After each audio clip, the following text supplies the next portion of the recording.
Then we go back to Tracy on the toilet, and he's like, seriously, get the fuck out. I had a curry last night. Give me a break. What's up, piss babies? We got a couple of episodes to make you piss everywhere. And piss in delight, piss in joy, piss in an understanding that you've come so far as a person and that people can grow and have character development. Isn't it amazing to have character development in Pokemon? Such a rare oasis in a desert of a lack of plot. I'm just prodding and prancing over the point. The point is it's Gary week, okay? And it's like mature, zen, cool guy Gary week on TCAT. It's the end of Johto, and we're ramping up in the Johto Silver Conference tournament. And it's all about our boy Gary. Oh my god, and there's a Pokeball, and you'll see. Maybe we'll get you to feel things. I don't know. Anyways, I'm tripping my way through this because I'm not the Pokemaster. I'm just Graham. I'm just a humble little dude who says things and talks about Ash's mom. And that's why I'm joined with Kellan the Pokemaniac, to guide me through all of this crazy mayhem. Kellan, how's it going? I'm lovely. We're so close to the end. We're really getting there. It's the end of Johto, at least. The end of everything, that's gonna be like 10 years, so strap in! Like 10 years left of the universe? 10 years left of you, or 10 years left of me? 10 years left of Pokemon? Where are we going with this? 10 years left of you, me, the podcast, and the world. It'll all come together, collapse in on itself. Isn't this is kind of a weird thing about, like, projecting into the future, because if you're like, what are the odds of the world getting destroyed in the next 10 years? You're like, oh, I could see it. Yeah, pretty good. Yeah. What are the odds of Pokemon as a franchise ending? Very low. Impossible, no. So we live in a universe where, based on perception and perception alone, we're coming to terms more with the end of the Earth than we are with the end of Pokemon. The heat death of the universe will come before Pikachu dies. I'm telling you. And that's the power of a huge brand. Isn't that crazy? Pikachu and Mickey Mouse will be dancing on our graves. Yep. And it'll be really cute. Yeah, that is cute. Yeah. Yeah. So yes, Gary. What's going on? Yeah, Gary week. Well, yeah, okay, let's talk. I actually want to talk about Gary a bit because, we'll talk about him more in the episodes, but I really think he may be the only character in Pokemon that has gone through character development. Is there another? I don't think so. I think it's Gary. Episode to episode, at least. I think it might just be Gary, right? Yeah. There are characters who experience some kind of growth or change of perspective during an episode, but they're one-off characters. Yeah. At most, they're like Mewtwo. Like Mewtwo did, I guess. Mm-hmm. Or it's one-off growth. We don't see the growth past the episode it happens. Right, it's just that character is a shitbag at the start of the episode, and by the end, they're like, you know what, Ash? You're a stand-up fella. Mm-hmm. And then that's the episode. And that's it. But no, I think Gary is it. I think Gary is the one. The chosen one. The chosen one to develop. He's the only person with development. That is interesting. Is there anything else like that, Kellan? Okay, how do I word this? This could go into my bit, and it's just because we've watched this more, but I think Gary changes a lot from when you watch Pokemon as a kid to when you rewatch it as an adult also. Mm-hmm. Because, like, yes, he's this, like, stuck-up jackass, but there's something about how he actually talks about the game of Pokemon and about how Ash has this, like, stupidity to him that makes me kind of cheer for Gary as I get older. A little bit, yeah. Like, not 100%, don't get me wrong. Like, especially in the early episodes, Gary is like an abusive dick. But I think he kind of has a point sometimes. Yeah. There comes a point in where you think to yourself, when Gary and Ash are fighting, like, Ash doesn't deserve to win this. Right. At all. Like, he doesn't know what types are, practically. Yeah. He never evolves any of his Pokemon. Whereas Gary knows his typings. He evolves his Pokemon. He understands the strategy. Ash is just like, Pikachu, grab its face and bolt it. Yeah, exactly. So let me propose you this. Like, if Gary was the protagonist of the show, okay, could you see, like, Pokemon being as popular if if like the protagonist played the game, like if he talked about type matchups, if he evolved his Pokemon, if he had a diverse team, stuff like that. I think it could.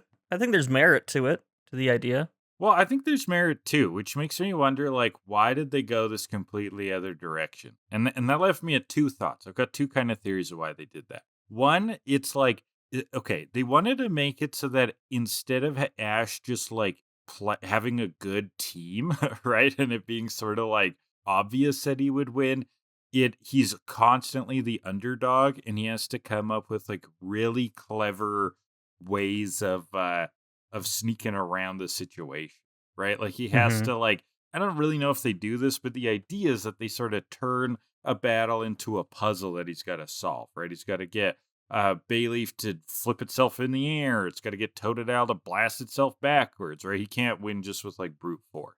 Yeah. I think that's one reason they do it, to keep the protagonist being constantly the underdog.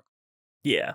The other reason they do it, though, and this is something me and my wife talk about a lot, but it's got to do with that evolved Pokemon are less cute than unevolved Pokemon. It has to. It has to be a marketing thing.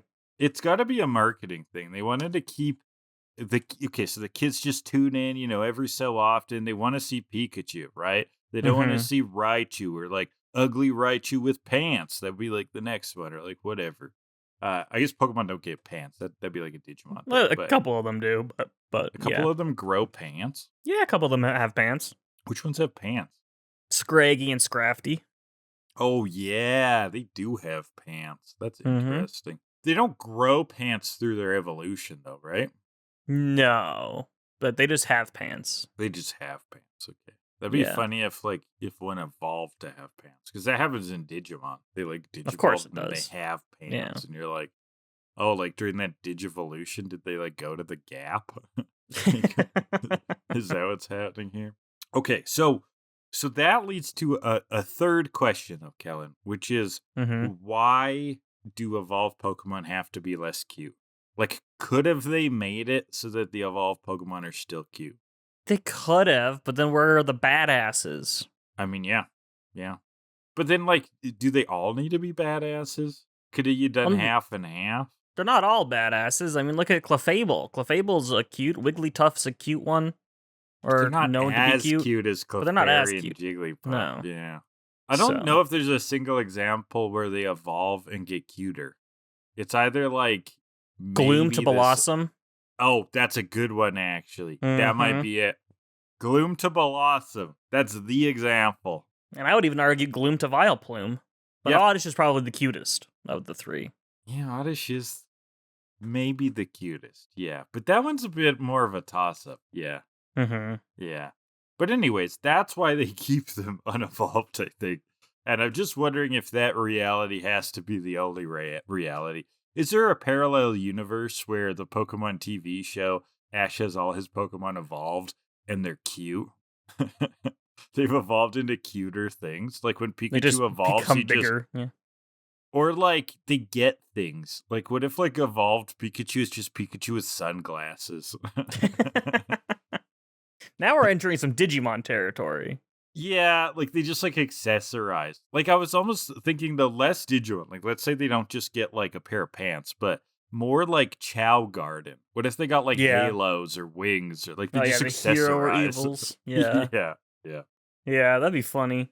You take Pikachu, you give him a duck, and now he's suddenly got a duck bill. Aw, adorable. That's cute. Maybe.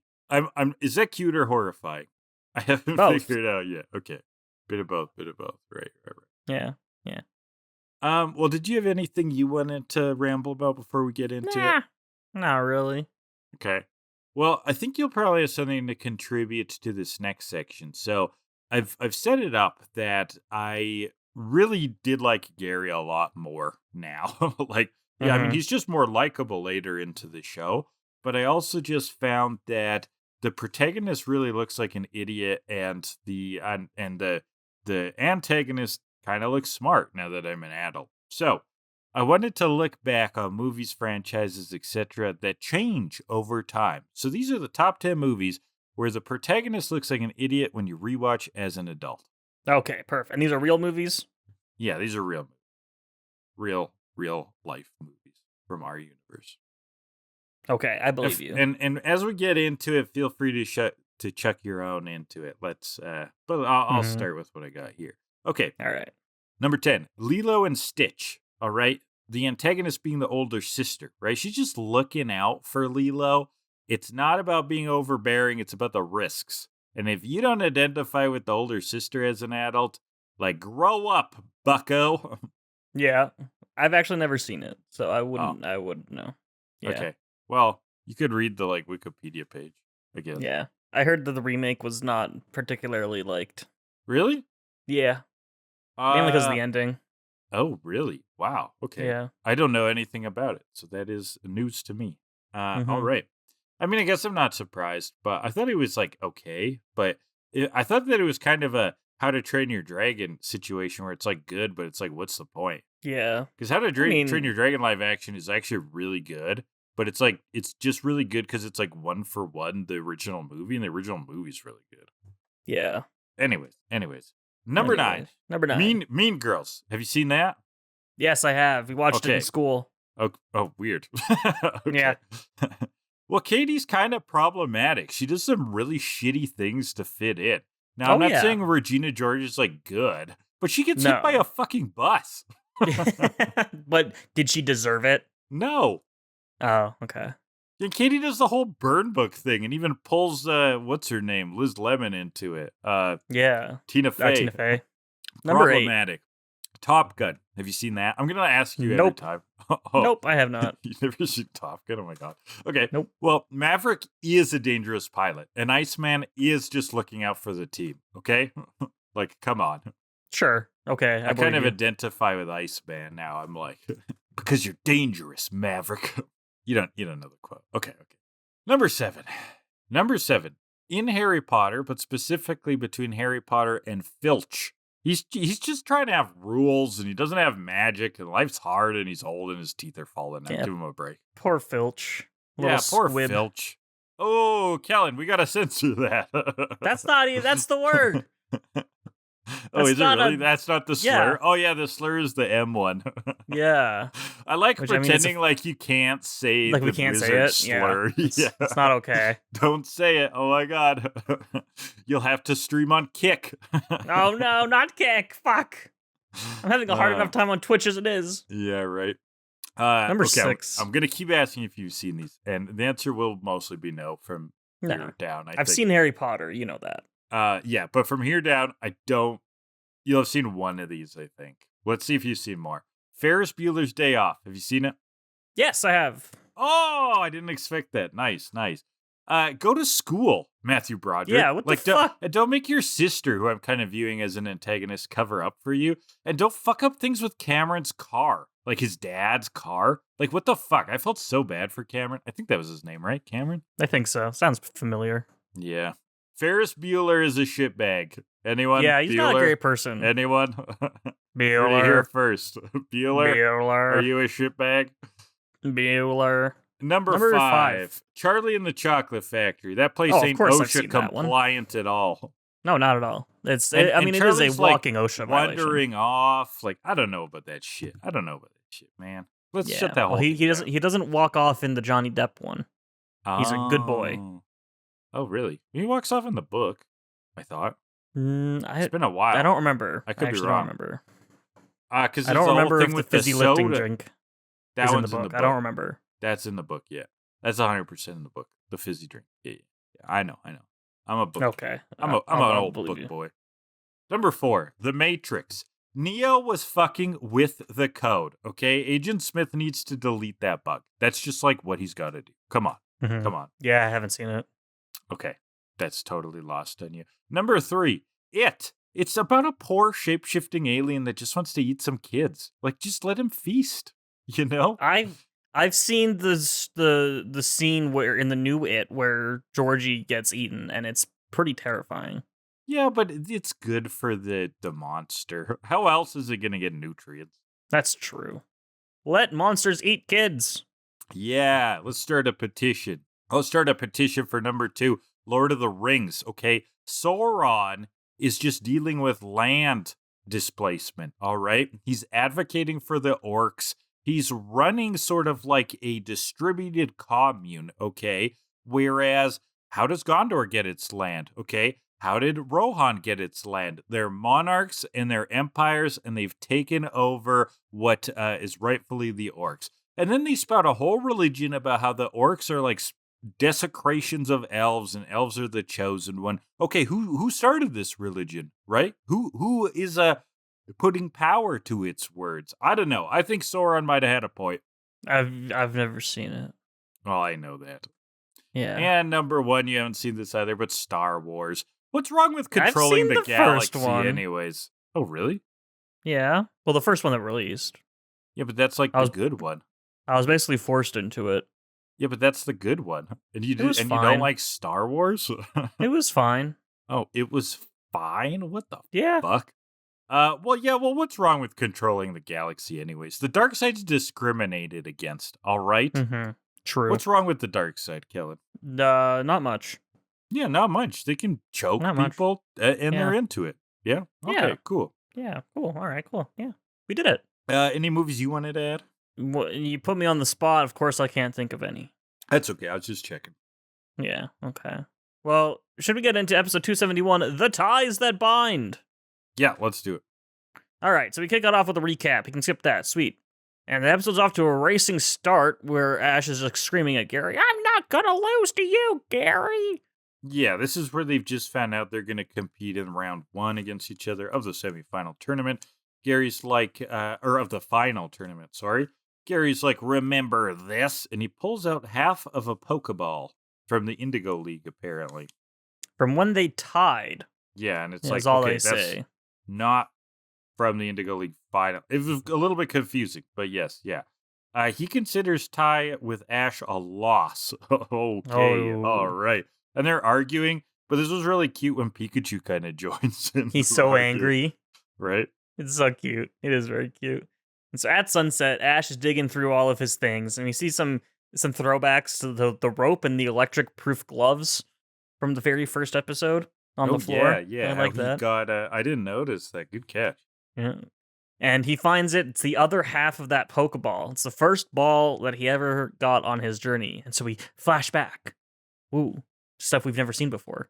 Where Ash is, to a new scene. Flashback to something from the past that's new to us. Ash is fishing, and he catches a Magikarp. And then the Magikarp slaps the shit out of him. And young Gary, is watching nearby and just sneering. Because this is back to when Gary was a shitbag, right? So he's just like, "Are you looking for something, Ash? Magikarp sucks." Don't you know Magikarp's the weakest Pokemon? Do you even know what kind of moves it uses? Ash doesn't know. Just quizzing him. And Splash, Tackle, and Flail, which, excuse you, at the time of this, when this flashback would have occurred, that would have been Gen 1. Flail was not a move yet. Oh. Well, okay, are gens like, that's interesting. Are you implying that gens are like the chronology of the Pokemon world and not just like, oh, they have more information? I mean, the timeline definitely does not go from Gen 1 to Gen 9, but yeah, in terms of the show, I like to think so, because it makes that's kind of an amusing thought. Yeah, it is funny. Yeah. Has he even read Oak's book? Yeah, you don't even know. You know nothing, Ash. Apparently, Gary's been coming to this spot to play with the water Pokemon for a long time. Notably, Ash not wearing his normal hat. He's wearing a straw hat here, and no Pikachu. So this is like before the journey. Yeah. Ash, like, you don't even know what you can do till you try. But he keeps trying to beat Gary, and he keeps failing at that. So that's all I really know. Burn. Pretty nice. Now, they are both fishing. They both catch something. They both pull up. There's a Pokeball, an old rusty Pokeball between both of their lines. Now it's getting pulled in two directions as they're arguing. They run up the riverbank to a bridge, and there they are in a feat of strength, pulling at this Pokeball, and bam, it breaks. They each grab half and call it a draw. So that's the symbolic first tie that they had. Well, Ash wants to call it a draw. Gary says, "Absolutely not. Tying with you is just as bad as losing." So that's like the same burn twice now. Yeah, pretty much. And that's the end of that flashback. So I got a question here from the third of the bulk questioning siblings. Ah. They want to know, they say, I found the Gary and Ash backstory to be a little refreshing and helped explain why they're so rivalrous with each other. Do you feel like this should have been shown off earlier, or does it make sense here for the emotional arc of the upcoming fight? Oh, I go more with the latter, right? Like Me too. It was definitely put in there to have a bit more continuity around these two episodes as an arc, right? It book pieces it, right? Or it bookends it, I mean. Gives it an opening and gives us something to like work through. Now, the part that I find interesting with that question that I don't necessarily agree with is this isn't really the start of their rivalry. All it is like adding some extra symbolism on top of it, but they're arguing in it like they've already had encounters with each other, right? Yeah. Well, they've been rivals since the day they were born, I believe. Yeah, it? and that's just like the nature of their relationship or friendship or whatever it is. But it does remind us where we've come from, you know? Yeah, I agree.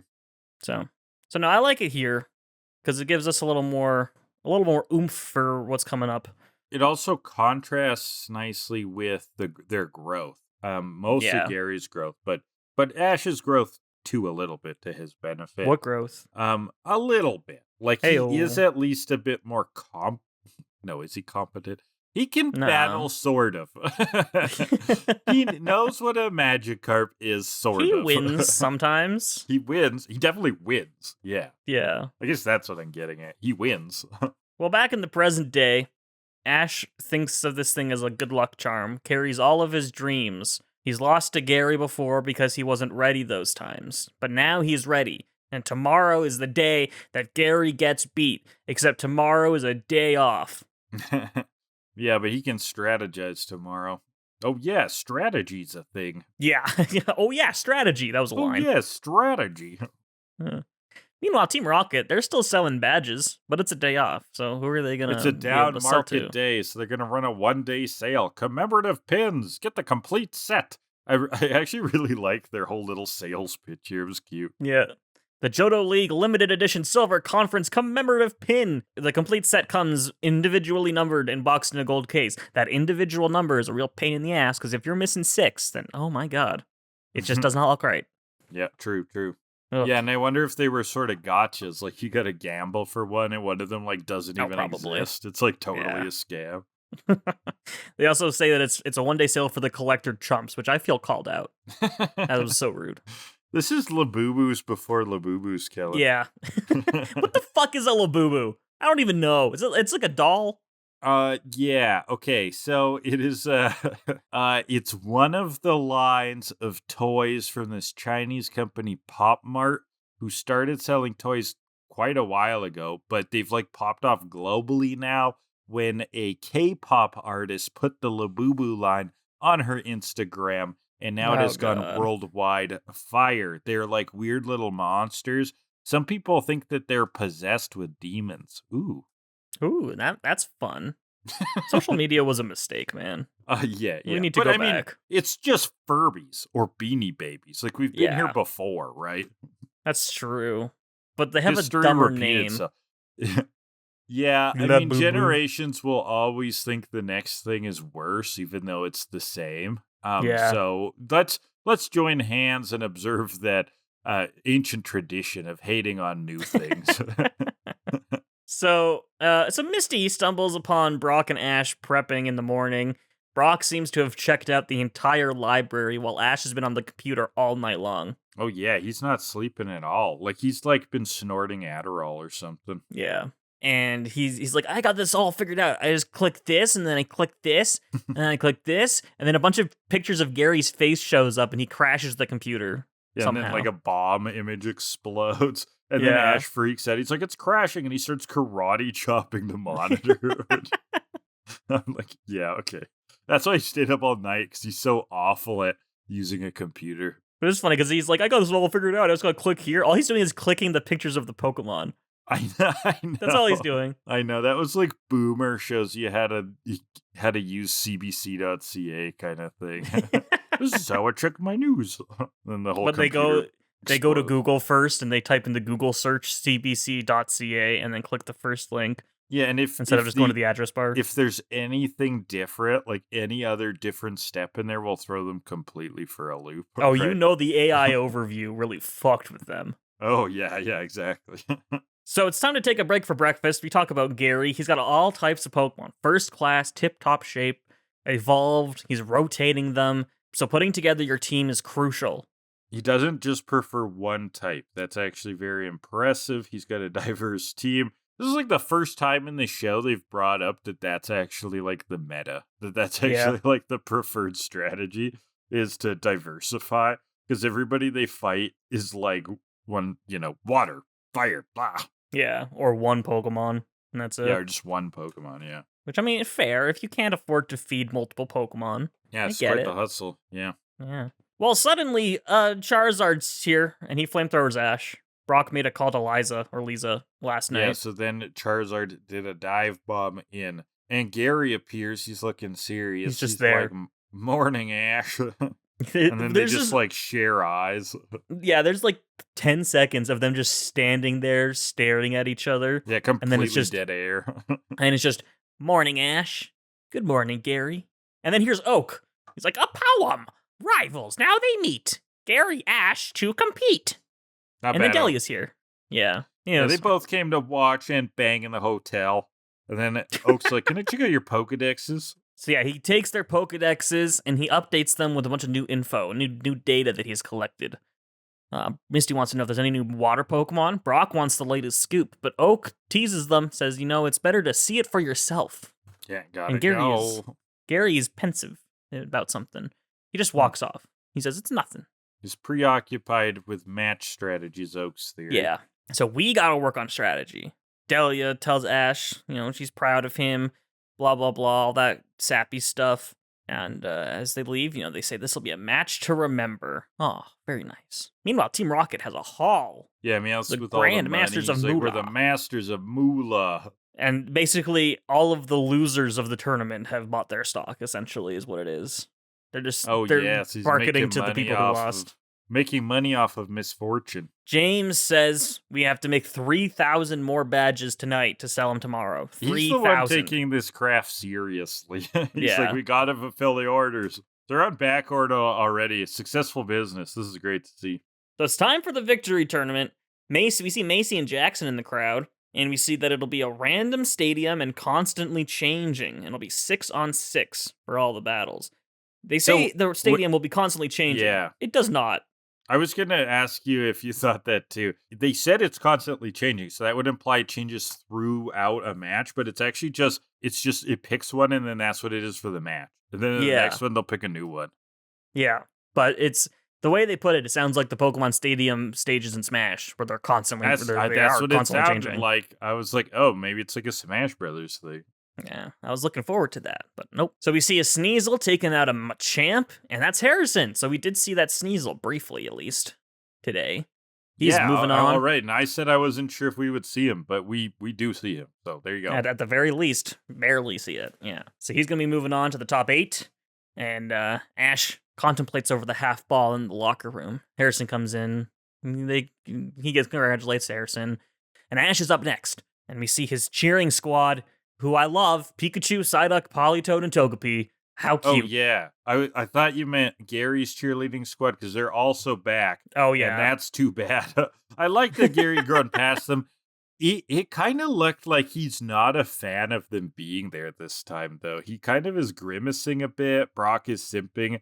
But I'm like, did they just show up on their own? Like, can he not control these rabid old women fans that flock for this child? Yeah, maybe they did just show up out of nowhere. So weird. But yes, I Misty's agree. kind of disgusted The by it. Pikachu, Psyduck, Polly, Toad cheering squad is amazing. Very cute. I love it. So it's Gary versus Ash. Yeah, he's got his cheerleaders. Not a moment too soon, says Brock. A smorgasbord of beauty. And in the announcements, the announcer's like, Gary is Professor Oak's grandson, and Ash got top 16 in the indigoleague. I would imagine Gary wants to be known as more than just Oak's grandson, announcer man.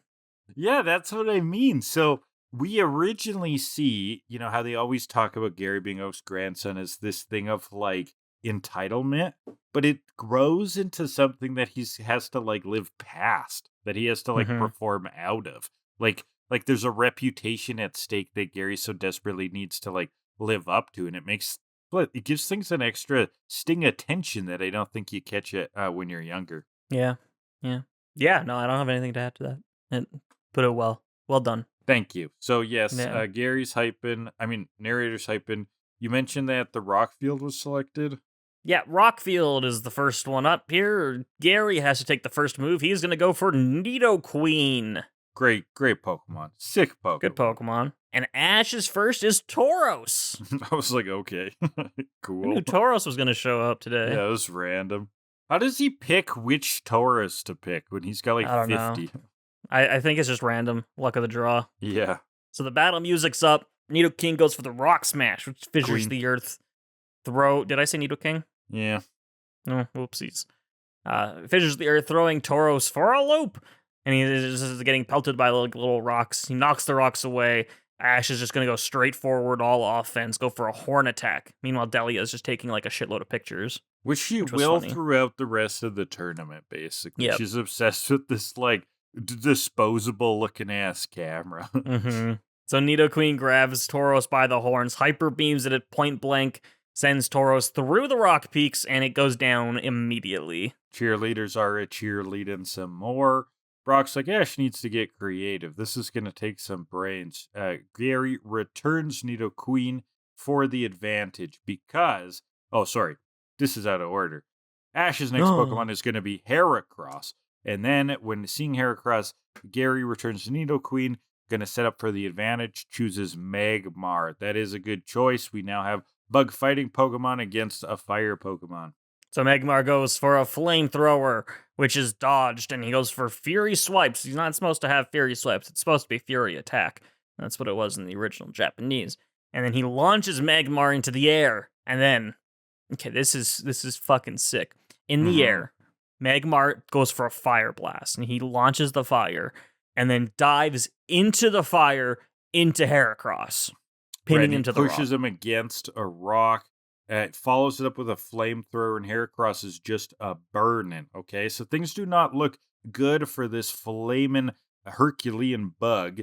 So Ash yells, "Just blow the fire away!" And Heracross like flaps its wings so that the fire dispels. It goes for a mega horn where his horn starts to glow and looks like a penis, and then dives in.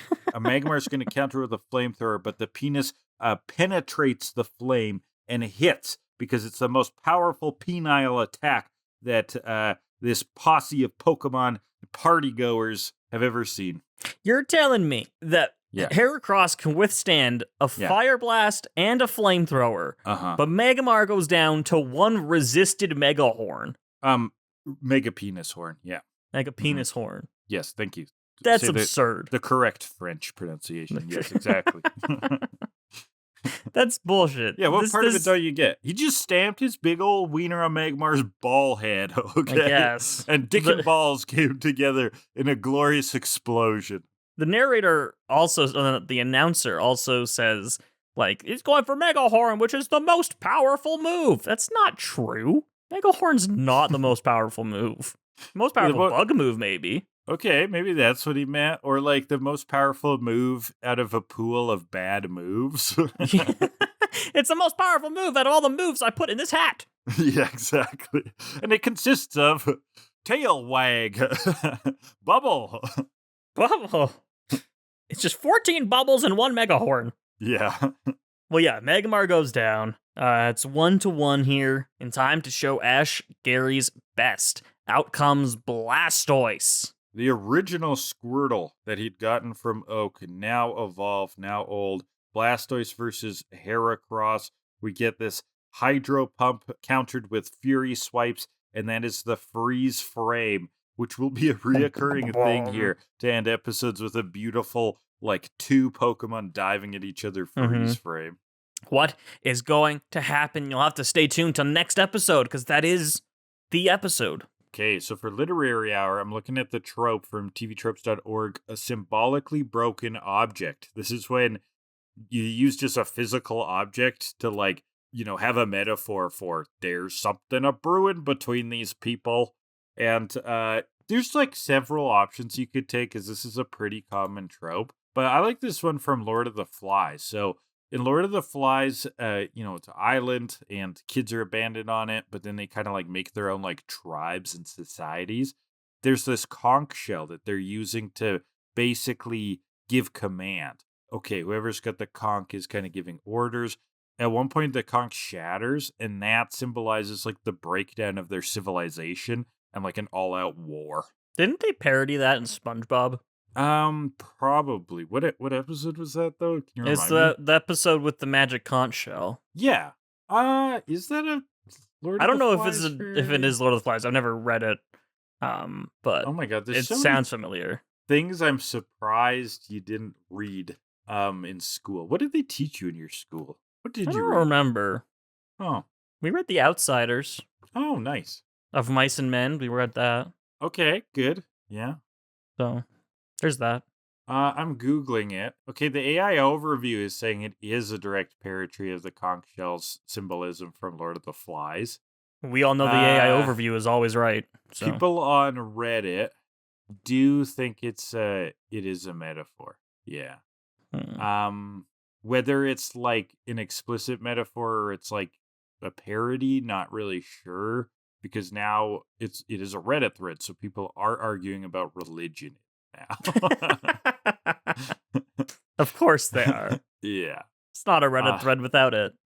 Right. What are those rules that like if a Reddit thread goes on for long enough, atheism and Hitler will get mentioned? I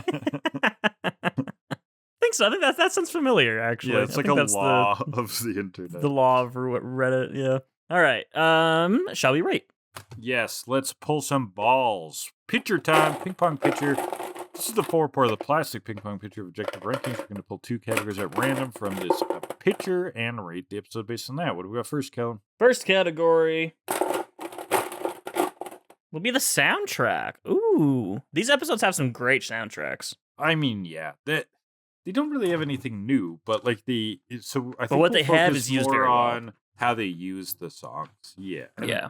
Okay, so we get a ramp up of music when Heracross does his like blow away mega horn shit, which was hype. You called out another part in the episode where the music ramped up. It might have been in the flashback. I don't think so. I think Maybe it was with Nidoqueen then. I'm not sure. Nidoqueen, well, yeah, when the battle starts, there's some good ones. Magmar, when between the flamethrower and Megahorn, there's some really good music there. There's good music. I don't remember if I preferred the soundtrack for this episode or the next episode, but they're both really good. I'm just going totally vibes based on this. I'm going to go 8.2. Oh, okay. Well, I do have more notes about the music. Like more Okay, times hit I me. noticed the music in the next episode. I think this one okay. was fine. I do like those uses of it, but it is gonna ramp up more and more in a battle. So I'm actually going a lot simmering a lot more than you did. I'm going 5.5. Ooh, Yeah. interesting. All right, so that's 6.85 for that. Second category will be the subversion immersion. How subverted did we get? Ooh, what did they subvert here? That Did they caught a subvert Pokeball? anything? They caught a Pokeball, and you're supposed to Oh. catch fish. Instead of a Pokemon? Oh my goodness. Yeah, instead of catching a Pokemon with Pokeballs, they caught a Pokeball with a Pokemon. Yeah. Well, they caught it with a fishing rod. Well, but the Magikarp stirred it up, Sure. Yeah. presumably. Okay, so that's something. But I mean, okay, there is a subversion just to our expectations of rivalry, where we are seeing Gary grow and Ash isn't. And that's subversing our expectations. The protagonists have some written growth behind them. I would also say there's some version of our expectations in the Pokemon that Ash chooses. We brought back Tauros and Heracross. No, that's actually a good one. Those were definitely surprises. So there's that. Yeah, I wasn't expecting those, so. So I don't think there's much else, though. But you know what? Those aren't bad. I'll go 6. Go for 6. Now I'm the one that's a little lower. I'm going to go 4.7. So that's 5.35 for that. Overall, the ties that bind receive a 6.1. So let's get into 272 can't Beat the Heat. Get a recap. We'll get those basically every episode now, so skipping that. And we get back to where that freeze frame left off. Blastoise versus Heracross. Yeah, Hydro Pump incoming, so Heracross goes to shield itself with a rock, but it blasts right through the rock into Heracross. He goes down immediately. Bit of he's out wet quick. blanket for that cliffhanger. I mean, super wet. Like, this blanket's been sitting at the bottom of the lake overnight. The cheerleaders are cheerleading. Misty's like, that's the most powerful hydro pump I've ever seen. Oh my god. It's funny. So in comes Ash's third Pokemon, which is Muck. Another surprise. We're bringing back all these old classics. Mm-hmm. So and not very Johto-y, right? We're bringing back all these, like, well, Heracross is, I guess. Yeah. It's just that since he was season 3, I'm like, I forgot about him. Yeah, I mean, he was on the team for what, like a month? A fortnight, yeah. Yeah, it was so unfortunate. Well, Blastoise goes for a Skull Bash. It's time to show that Blastoise. Sludge Bomb! But Blastoise goes for the Rapid Spin to block it and to send Muck flying. But Muck holds its ground, absorbs the Rapid Spin, and surrounds Blastoise, engulfs it in its body. Yeah, he is covered. Delia's like, what a nice move. Yeah. Yeah, she likes being covered. Oh, Jesus. That was gross. But Oak is like, yeah, he covers me all the time. Oh, baby, I know what that's like. Oh.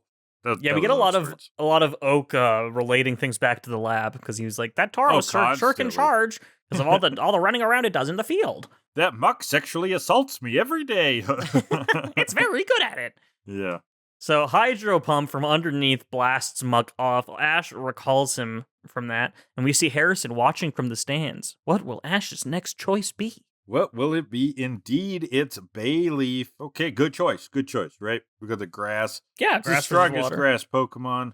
Probably stronger than Bulbasaur, so Bayleaf versus Blastoise, not a bad choice.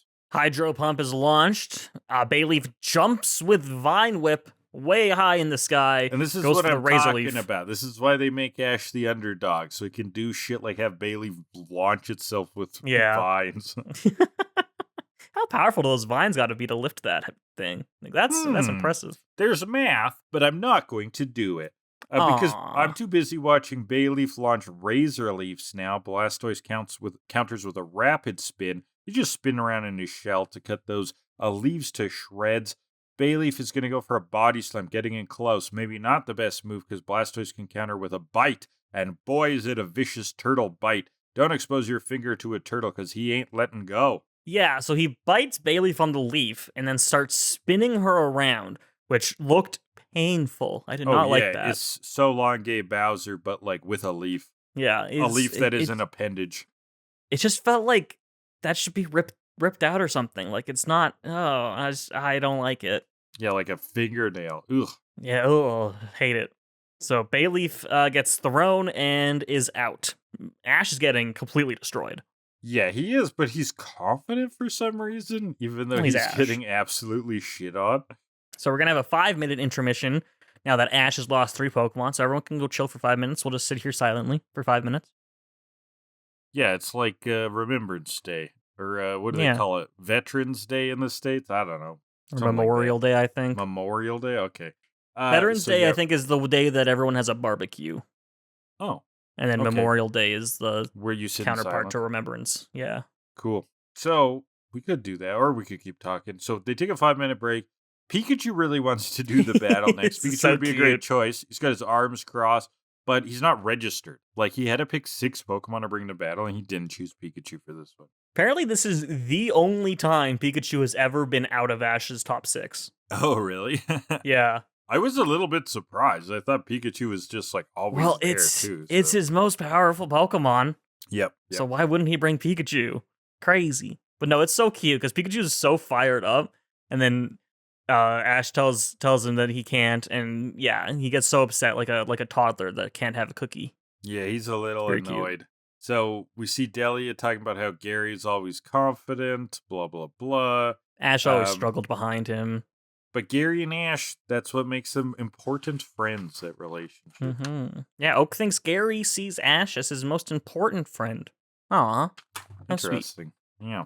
So up next, back into the battle, we have Snorlax. Yeah, another blast from the past. Cool Mhm. choice. Love seeing Snorlax. Snorlax is actually a Pokemon that's kind of cute and powerful.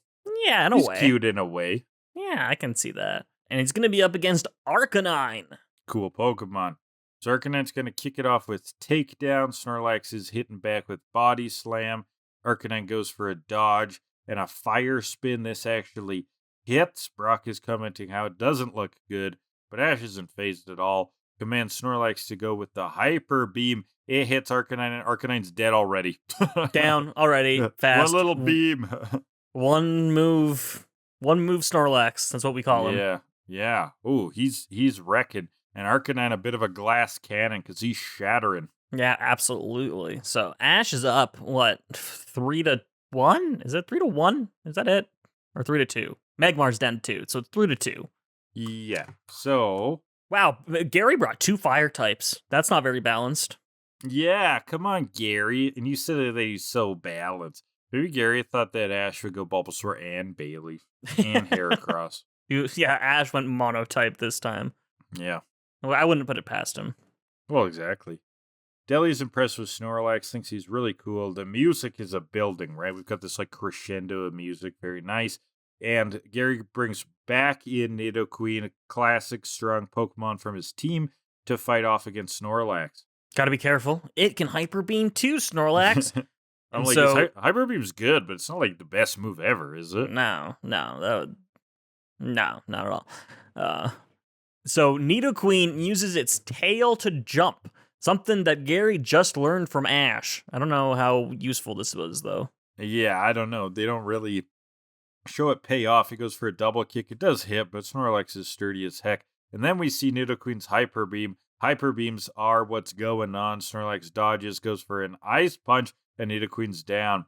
It is now Alrighty. tied up. We are at the 3v3 level. Very fun. Ash just has to keep up this momentum. And so up next for Gary. AKA, he needs Snorlax to keep blasting. Yeah. Snorlax, just keep Hyper Beaming, please. Up next for Gary is Caesar. That's a cool one. Yeah, we haven't seen Gary's Caesar before, have we? We've No. seen Caesar, but not this specific Not one. Gary's. Yeah. So it goes for a quick attack immediately. And it's pelting Snorlax to some battle music. He goes for a Hyper Beam, which is dodged, and a Metal Claw takes Snorlax down. Boo. Boo. My boy. But it's tough to fight that speed, Brock points out. So Ash is going to counter with a really fast Pokemon, right, Kellan? Yep, it's Muck, baby. Speedy Muck. Muck don't give Speedy a fuck. Muck don't care. Muck don't Yeah. give a shit. Muck don't give a fuck. Gotta rhyme. It ain't a crime if you I'm rhyme. so sorry. So Caesar goes for his quick attack, which is just absorbed. And Muck goes for Sludge Bomb, but that wouldn't do anything even if it did hit, because Caesar is a steel type, Ash. Mm-hmm. So Well, he tries anyways. Dodge Metal Claw. That also does nothing, though, because Mucky's shown us this, like, absorbing puddle of goo. Yeah. So Gary yells, send it flying. He, like, throws Muck, followed by a Swift, and that is a KO. So now Gary is up quite a bit. 3-1. Yeah. Yeah, Like it's 3 Pokemon left, 1 Pokemon left. for Ash. Yeah, he's down. Ash is down to his last guy. So now it's time for Charizard. Gary figured as much. I mean, yeah, we saw Charizard come flying in after Brock called Lisa, so Wouldn't that be He had to hilarious if be he the didn't last use one. Charizard? like, why the fuck was that scene there? Yeah. Yeah, like he goes for like Bulbasaur, and then we go back to the cheering section, and we just slowly pan out, and Charizard's been standing there the whole time. Was cheering the whole time. Yeah, That actually would have been really funny. I would have loved that. And Charizard has like a sign, like, go Ash, Yeah. go. like Pikachu's just jumping around. Like, yeah. That would have been great. So, So, yes, Charizard versus Caesar. And spoilers, this is going to be another one of these really quick ones. yep. Caesar goes for Steel Wing, Charizard Flamethrower. I can't read my notes here. Then he like moves Charizard. up. Yeah, they meet in the air, which Caesar right. is like surprised about, even though Charizard has wings and can fly. And kaboom, flamethrower, I believe. Caesar goes down, and Delia missed another great huge shot. typing advantage for Oh, Charizard yeah. here, so that makes sense. Now, this next match, though, Gary does have the type advantage with Golem versus Charizard. Now, That actually is good, right? Like, if Golem had just used a rock move, that's 4 Oh, yeah. times, right? That's double Correct. effective. This is a very Oof. bad matchup for Charizard. Yeah. But yeah, it's Golem. That's a problem. Goes for a Magnitude. Apparently the only time Magnitude is ever shown in the show. Now, Magnitude, is that a ground move, though? Yeah, so Charizard shouldn't take damage to that, but he is standing on the ground when he could have just flown So they up. showed him take damage. But Yeah, with Charizard's flying type, he would have not been hit, right? correct. Yeah. And Magnitude's an interesting move. It's like Earthquake, except it has variable damage. So they talk about variable damage in the show. It gives you like a number, right? Yeah, Magnitude 4 through 10, and it can do like, I don't remember what the numbers are, like 20 to 120 or something base damage. Yeah. So it can be really good, but it can also be really bad. So after Magnitude, though, Charizard looks like it takes a bit of damage, but really gets in close to carry up Golem into the sky. He's trying for a seismic toss, but it's way too heavy. And now, I knew you were going to have a field day because we get some facts. Are they facts? Oak says that Golem is the heaviest, second in weight to Snorlax. Is that true? Steelix exists. Steelix is heavier. Boo, Oak got it wrong. Can't believe you, Oak. I mean, if we were talking just Gen 1, I think that would be the case. But Steelix is let me just check that real fast. So it's his Steelix, Kanto bias. apparently. Wow, Oak, you racist. Yeah. Can anyone... Actually, no, Snorlax is heavier than Steelix. You're right. You mean Oak is right? Oak is right. Oh, okay. But is but Golem Steelix, heavier than Steelix, though? No. So it's third heaviest. He's third heaviest. Gotcha. Yeah. Okay, well, you can't lift him up. That wasn't that big of a mistake. That kind of worked, but yeah. I would just think Steelix is heavier because like it's fucking massive and made of steel. Yeah, I mean, steel could be, depends what kind of steel, right? There's like stainless steel's lighter than like I don't know, if it's like a cast iron Steelix. Never wash it. Let it season. Yeah, you gotta let that Steelix season. So you can like grill kebabs on it. You think some steel types could get hot enough to grill a burger on? Absolutely. Yeah, definitely. Wouldn't that be something? Come over for a barbecue. They just have a Steelix laying in the yard. Food all down. But they're weak to fire, so it's kind of unethical to be heating it up. But no, maybe it's like when humans do like hot stone massages. Yeah. So it could be like the same thing. It's just with steaks. That is true. So. All right. So we get a rollout versus Dragon Rage battle here next. Yeah. So Charizard couldn't hold on to Golem. He's too heavy, and so it's going for a rollout. But Charizard counters with the Dragon Rage and takes it out immediately. One hit for Golem again. Just Dragon Rage. Apparently it had 40 HP, and that was it. Apparently. So we get the battle that everyone's waited for. Blastoise versus Charizard. Ash is at a major disadvantage, but he's like, I don't give a fuck about type matches. I win anyways. Who cares? We've made it this far, and we're going all the way. I win all the time by being an idiot. What's new? He's self-aware now. Finally. Yeah, too self-aware. So he flamethrowers into a rapid spin to block. Hydro Pump hits directly. Somehow Charizard not dead yet. He flies up to try to get behind Blastoise, but a Skull Bash hits it first. Charizard flies up again, dodging Hydro Pumps. Ash has to think, what is he going to do? Gary knows he's good at thinking outside the box, but maybe not this time. Well, Blastoise hits with some more Hydro Pumps. They miss. There's no room for Charizard to attack. These fire attacks won't work, but maybe if up close, Brock says. So Ash notices that the rocks are heating up. So he's like, bring it down, Charizard. Burn that battlefield. Burn the battlefield! Which is a fucking wild idea.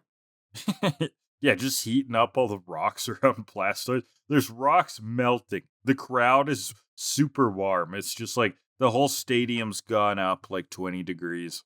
And the announcer's like, what kind of crazy? I mean, what a novel and unique strategy. Yeah, just like put on his PC hat. He's like, I gotta compliment the kid. Holy crap, whoops. Apparently, Blastoise isn't strong against something like this and is immobilized for some reason. I don't know where that came from, but okay. Yeah, I didn't get that either.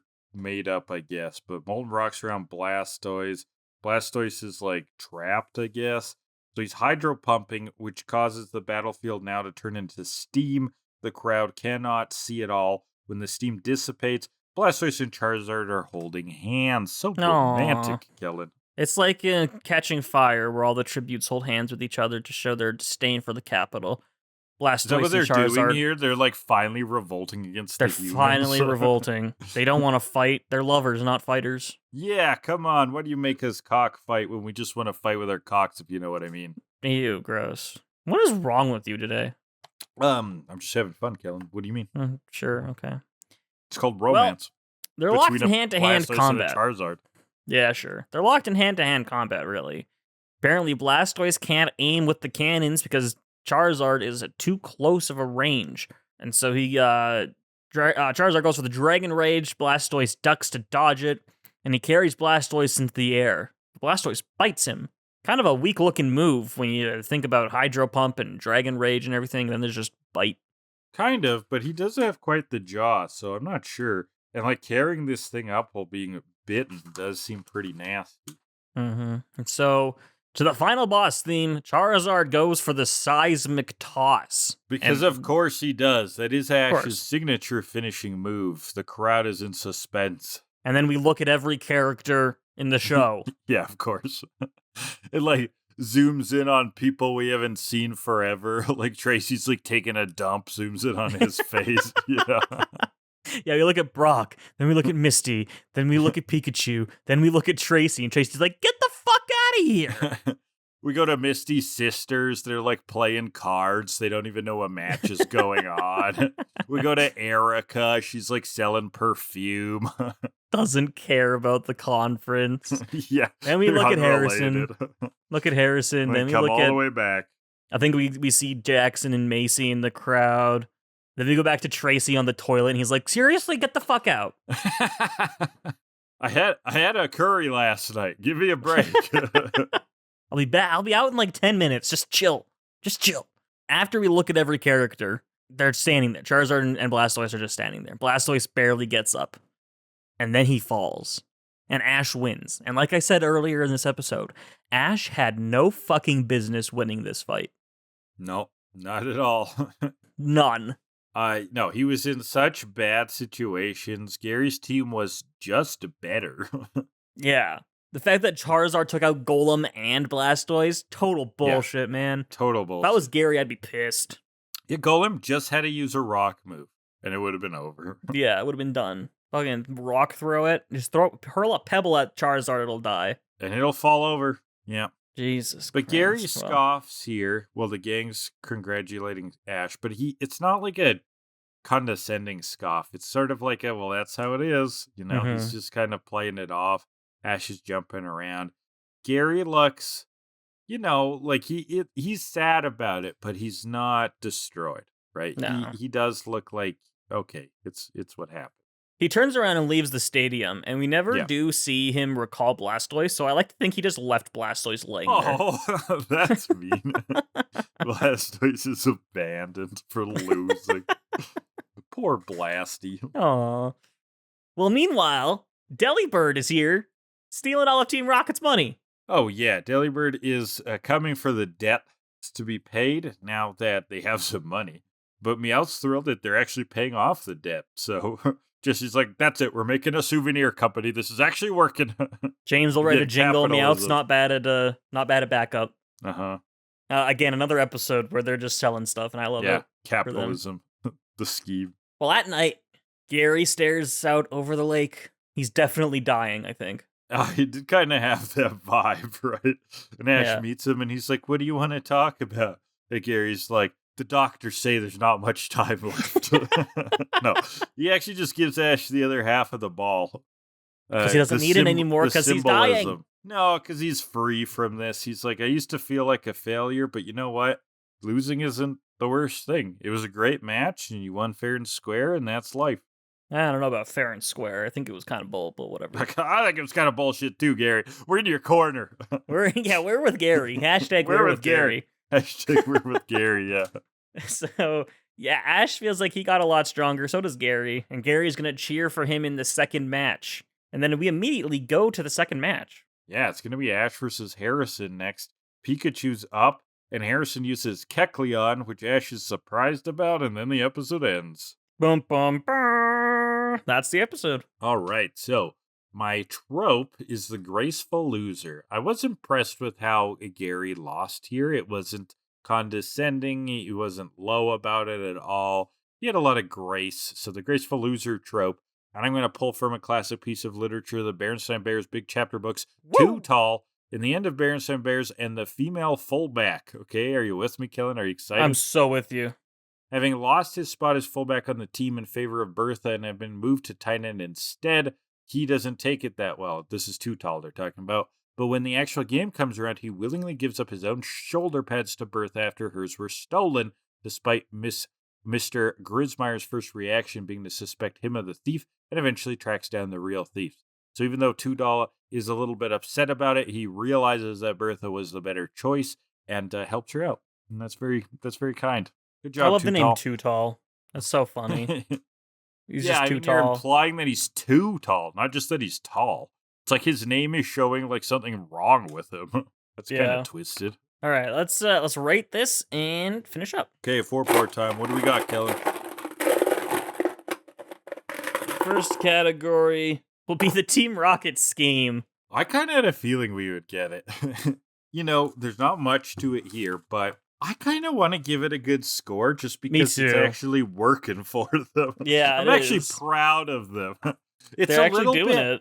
okay, it is a little bit scummy. Like, it does sound kind of like predatory souvenir company, but like in a real world way. Man, it's working. So It's working. They are just filling a niche. It's only as scummy as every other Labubu bullshit that pops up. And you know what? That's how the cookie crumbles. I'm going to give them a 7.5. 7.5. I'm even higher than that. It is working for them. They're doing great. I'm gonna go 8.7. Oof, good. Rewards. So that's 8.1 for that. Final category of the day. Be Psyduck? Oh, how we're feeling about Psyduck. Well, he's in the cheer squad. He is. That's great. So And I'm he's here such for a it. nice cheer boy. I'm here for it too. 8.1. You're feeling Yeah. really good about Psyduck, so am I. I'm feeling He's pretty decent about cheerleading. Psyduck. I'm gonna go 7.8. Too much water. Yeah. So that's 7.95 for that. Overall, Hey, can't that's beat a the decent Heat. score. Lands an 8.025. And you know what? It's got some bullshit, but it's a good episode. I did It is a enjoy good episode. It is is a good very episode. fun. It's pretty classic Pokemon. You know what I mean? Mm-hmm. But that's it for this week. We did it. Okay, so next week we are going into the Harrison arc, right? So that will be, I guess I could read them off here. Episodes You're taking my job. 273. They're taking her gerbs. They're taking Playing it with nerves. fire! Exclamation mark. In Japanese, Burshiyama returns! Exclamation mark. Battle against Hazuki! Double exclamation mark. And then episodes 274, Johto photo finish. And in Japanese, to the end of the full battle! Exclamation mark. Each one's way! Exclamation mark. What do I do now? You took my job. You could do our social media bullshit. If you Oh want. God. If you're on Can- YouTube, can you you know do where it? you are. YouTube.com/HydroLeech. That's the channel. I'm also on Twitch.tv/HydroLeech. That's where you can find my just Twitch. skipping around. Oh, keep going. You're doing great. You're doing great. Podcast can be found anywhere podcasts are downloaded, Spotify, etc. Blah blah blah. Smash that like button and that subscribe. Make sure you ring a ding that bell. I'm just gonna leave this all in unedited. This part, Okay. ums and everything. What else is there? Intro outro music is A Nice. Synthwave by Alexi Action. If you want to reach us for any reason, Ooh, Kill A good. Delibird at gmail.com. There's also a Google form, but all of Johto will have been recorded by this point, so there's no point in that. We're on Blue Sky at 2 Kill A Delibird. Blue Sky, my TikTok, HydroLeeches. Yep. Twitch again, HydroLeech. That's where fun things happen. I think that's everything. You're only missing one thing. Oh God. Oh Jesus. It rhymes with Schmatreon. Oh yeah, there's a Patreon, but it's just like a tip jar. There's not a lot there. So if you go. want to just like throw a couple bucks our way, then hey, that's how you do it. So you support the show. All right, great job, Kellan. Congrats. I did it. All right, what'd you learn this week? I learned that I can't remember all the social media bullshit. You did pretty good. And I learned that you can. Aw. Aw. And I learned that maybe I should have stopped talking there, and that could have just been the end. We've been And trying I to figure learned- out how to end episodes. Yeah, how are we going to end this one? I don't know. Do we just stop talking at some point? I guess so. We were talking Like- about the world ending before. Can we just pretend that no. the world ended? There's while a we're meteor. recording? Ah. Oh, it hit us. I'm dead. Oh no, shit. Fuck, that's bad. Bye. Death. Death becomes us. We died. Press stop. I'm going to stop recording and edit this and upload it right before we die. You mean I'm going to... Yeah, I mean you. Yeah, you go through shit. I'm dead.